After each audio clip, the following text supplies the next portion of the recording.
आज की इस वीडियो में मैंने आपको रिव्यू करवाया है सीतामढ़ी इंस्टीट्यूट ऑफ टेक्नोलॉजी, जिसे हम लोग SIT सीतामढ़ी के नाम से भी जानते हैं। तो आगे इस वीडियो में मैंने आपको SIT सीतामढ़ी की सारी बेसिक इन्फॉर्मेशन, जैसे कि कॉलेज इस्टेब्लिश कब हुई है, कॉलेज में आपको कौन कौन सी फैसिलिटी प्रोवाइड की जाती है, कॉलेज कैसी लोकेशन पर इस्टेब्लिश की गई है, कॉलेज का जो कैंपस है वो परमानेंटली बना है या नहीं बना है, SIT सीतामढ़ी में एडमिशन के लिए जनरल OBC या तो फिर SC या ST के लिए कितना कट ऑफ जाता है, इस तरह की कई सारी बेसिक इन्फॉर्मेशन जो आपको इस कॉलेज में एडमिशन लेने से पहले पता होना चाहिए।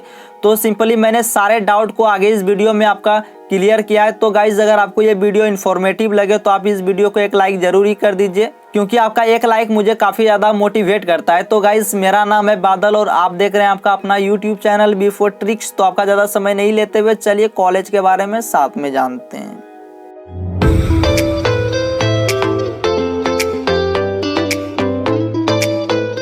तो फ्रेंड्स, अगर मैं बात करूं SIT सीतामढ़ी की, तो सबसे पहली बात ये आती है कि कॉलेज इस्टेब्लिश कब हुई है। तो कॉलेज सिंपली इस्टेब्लिश हुई है 2016 से 17 के सेशन में। आगे मैं बात करूं कॉलेज की बिल्डिंग स्टेटस के बारे में, तो कॉलेज का जो बिल्डिंग स्टेटस है वो पूरी तरह से कंप्लीट हो चुकी है। आगे इस कॉलेज की जो पढ़ाई होती है वो न्यू कैंपस में ही अब चालू हो गई है। मैं आगे बात करूँ ऑनरशिप की, तो ये कॉलेज आपको गवर्नमेंट कॉलेज मिलती है।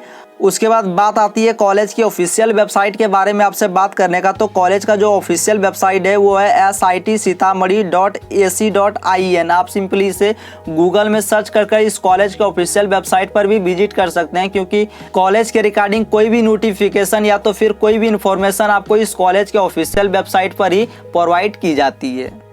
तो अब बात आती है इस कॉलेज के एडमिशन प्रोसेस के बारे में आपसे बात करने का। तो अगर आप इस कॉलेज में एडमिशन लेना चाहते हैं तो आपको और आपके पेरेंट्स को बिहार का स्थायी निवासी होना चाहिए, क्योंकि इस कॉलेज में अदर स्टेट वाले को एडमिशन नहीं मिलता है। उसके बाद मैं बात करूं तो इस कॉलेज में एडमिशन लेने के लिए आपको JEE मेंस का एग्जाम देना होगा। उसके बाद आपके एडमिशन को जो काउंसिल करेगी वो BCEC बोर्ड काउंसिल करेगी। आगे मैं बात करूँ एलिजिबिलिटी की, तो आपको 12th में मिनिमम 45 परसेंटाइल मार्क्स कंपलसरी है इस कॉलेज में एडमिशन लेने को लेकर। आगे आप अगर SC या ST बैकग्राउंड से बिलोंग करते हैं तो आपको 12th में मिनिमम 40% मार्क्स कंपलसरी है इस कॉलेज में एडमिशन लेने को लेकर।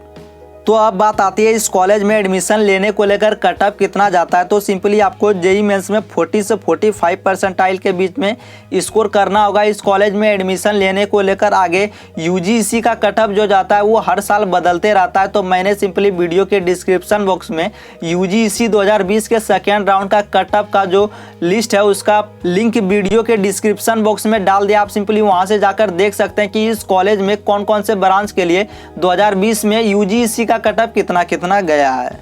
एडमिशन प्रोसेस के बाद अब बात आती है इस कॉलेज के एफिलिएशन के बारे में आपसे बात करने का। तो ये कॉलेज अप्रूव्ड है all India council for technical education AICTE से, साथ ही साथ एफिलिएटेड है Aryabhatta knowledge university AKU Patna से। आगे मैं बात करूँ तो रिकॉग्नाइज्ड है गवर्नमेंट ऑफ बिहार से। अब नेक्स्ट आती है इस कॉलेज की फीस स्ट्रक्चर के बारे में आपसे बात करने का। तो इस कॉलेज का जो फीस स्ट्रक्चर है उसमें आपको एडमिशन चार्ज 2500 रुपया वन टाइम पे करना होगा। उसके बाद मैं बात करूँ रजिस्ट्रेशन चार्ज की, तो वो आपको 2100 रुपया वन टाइम पे करना होता है। आगे मैं बात करूँ यूनिवर्सिटी फ़ी की, जिसे हम लोग एग्ज़ाम फ़ी भी बोलते हैं, तो वो आपको 3200 रुपया पर सेमेस्टर इस कॉलेज में पे करना होता है। साथ ही साथ आप अगर SC या ST बैकग्राउंड से बिलोंग करते हैं तो आपको 700 ही पे करना होता है। आगे मैं बात करूँ हॉस्टल फ़ी की, तो वो आपको 7200 रुपये पर सेमेस्टर इस कॉलेज में पे करना होता है। साथ ही साथ मेस चार्ज की बात करूँ तो वो आपको 2550 रुपये पर महीने इस कॉलेज में पे करना होता है। आगे मैं बात करूँ ये जो हॉस्टल और मेस चार्ज है वो समय समय पर बदलते रहता है। तो हो सकता है कि जब आप ये वीडियो देख रहे हो तो उस समय इस कॉलेज की जो मेस और हॉस्टल की फ़ी हो वो कुछ और हो। तो कॉलेज की फीस स्ट्रक्चर को देखने के बाद अब बात आती है कि इस कॉलेज में आपको बैचलर ऑफ टेक्नोलॉजी BTech में कौन कौन से कोर्स ऑफर किए जाते हैं, साथ ही साथ उनमें आपको कितनी कितनी सीटें ऑफर की जाती है। तो इस कॉलेज के ऑफिशियल वेबसाइट पर सिंपली 4 कोर्स को मेंशन करके रखा गया है, जिसमें सबसे पहला है सिविल इंजीनियरिंग, दूसरा है कंप्यूटर साइंस एंड इंजीनियरिंग, तीसरा इलेक्ट्रिकल इंजीनियरिंग और सबसे लास्ट है मैकेनिकल इंजीनियरिंग। तो सिंपली इस कॉलेज के ऑफिशियल वेबसाइट पर इस 4 कोर्स को मेंशन करके रखा गया है। अब मैं बात करूं तो इन चारों कोर्स में आपको कितनी कितनी सीटें ऑफ़र की जाती है, तो आपको सिंपली 60 सीट इस कॉलेज के चारों ब्रांच में ऑफ़र की जाती है। तो अब बात आती है कि इस कॉलेज में आपको फैसिलिटी एंड सर्विस में कौन कौन सी फैसिलिटी प्रोवाइड की जाती है। तो इस कॉलेज के ऑफिशियल वेबसाइट पर सिंपली जो फैसिलिटी को मेंशन करके रखा गया है उसमें सबसे पहला है computer centre, central library, hostel, sport facility, medical facility, guest house, gym, bank, club, wifi. तो सिंपली इन सारी फैसिलिटीज़ को इस कॉलेज के ऑफिशियल वेबसाइट पर मेंशन करके रखा गया है। आगे मैं बात करूँ तो इस कॉलेज में आपको इन सारी फैसिलिटी में अधिकतर फैसिलिटी प्रोवाइड की जाती है, मगर ये जो जिम और बैंक है ये फैसिलिटी आपको इस कॉलेज की तरफ से प्रोवाइड नहीं की जाती है। साथ ही मैं अगर बात करूं computer central, central library, hostel और वाईफाई, तो इन सारी फैसिलिटी को इस कॉलेज में प्रोवाइड की जाती है। सिंपली आपको इस कॉलेज में 24 घंटे फ्री वाईफाई की फैसिलिटी भी प्रोवाइड की जाती है। फैसिलिटी के बाद अगर मैं बात करूं तो इस कॉलेज में स्किल डेवलपमेंट और रिसर्च एंड इनोवेशन के ऊपर भी काम किया जा रहा है। साथ ही ये कॉलेज टेक्यू के अंडर में आती है, जिससे कि इस कॉलेज में कई सारी एक्स्ट्रा फैसिलिटी टेक्यू के तरफ से इस कॉलेज को प्रोवाइड की जाती है।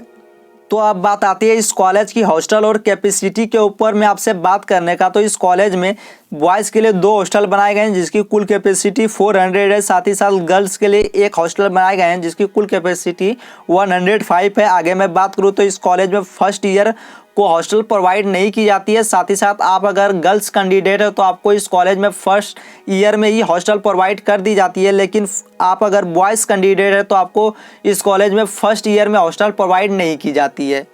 उसके बाद अगर मैं बात करूँ इस कॉलेज के कैंपस एरिया के बारे में, तो इस कॉलेज का जो कैंपस एरिया वो सिंपली 10 से 12 एकड़ में फैला हुआ है, जिससे कि आपको इस कॉलेज में वो सारी फैसिलिटी प्रोवाइड हो जाती है जो कि एक अमूमन इंजीनियरिंग कॉलेजों में होनी चाहिए। तो फ्रेंड्स आप यहाँ पर देख सकते हैं कि मैंने एक पिक्चर यहाँ पर लगा दिया है बॉयज़ हॉस्टल की। ये पिक्चर है जिसमें आप यहाँ पर देख सकते हैं कि आपको इस कॉलेज की जो हॉस्टल है वो इस तरह की कुछ मिलती है।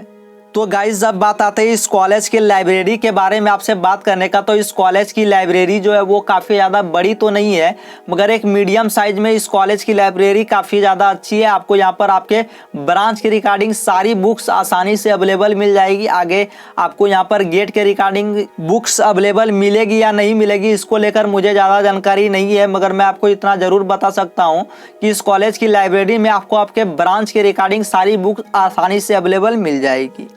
लाइब्रेरी के बाद अब बात आती है इस कॉलेज के इन्वायरमेंट के बारे में आपसे बात करने का। तो इस कॉलेज की जो इन्वायरमेंट है वो काफ़ी ज़्यादा अच्छी है, क्योंकि ये कॉलेज खुद ही न्यू बनकर रेडी हुई है। तो यहाँ के सारे फैकल्टीज़ आपको हाईली एजुकेटेड मिलेंगे। साथ ही साथ मैं बात करूँ यहाँ के सीनियर की, तो इस कॉलेज की सारी सीनियर भी आपको काफ़ी ज़्यादा आपके स्टडी के रिगार्डिंग आपको हेल्प करेंगे। तो इस कॉलेज की जो इन्वायरमेंट है वो काफ़ी ज़्यादा अच्छी है। आपको अगर इस कॉलेज में एडमिशन मिल रहा हो तो आप इस कॉलेज में एडमिशन ज़रूर ही ले सकते हैं। आगे इस कॉलेज की मुझे एक ही निगेटिव पॉइंट लगी हुआ है इस कॉलेज के लोकेशन को लेकर। इस कॉलेज का जो लोकेशन है वो सिंपली मेन मार्केट से 5 किलोमीटर के डिस्टेंस पे है, जिससे कि आपको अगर कभी मेन मार्केट जाना हो तो आपको 5 किलोमीटर का डिस्टेंस तय करना होगा। तो गाइज अब बात आती है कि इस कॉलेज से आपको कंप्लीट 4 ईयर में बीटेक प्रोग्रामिंग को कंप्लीट करने में कुल कितने का खर्च आएगा।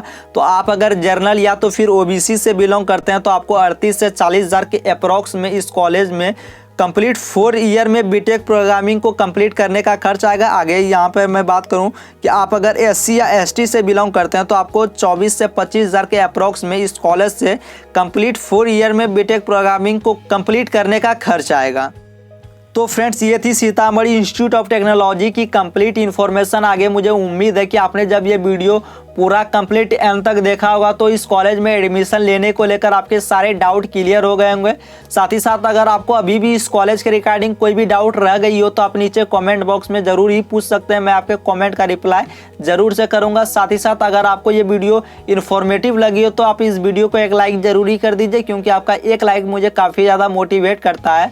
साथ ही साथ आप अगर पहली बार मेरे चैनल पर विजिट कर रहे हैं तो इस लाल कलर के सब्सक्राइब के बटन को दबाकर हमारे चैनल को सब्सक्राइब कर लीजिए, क्योंकि मैं डेली इसी तरह के वीडियोस को अपने चैनल पर अपलोड करते रहता हूं।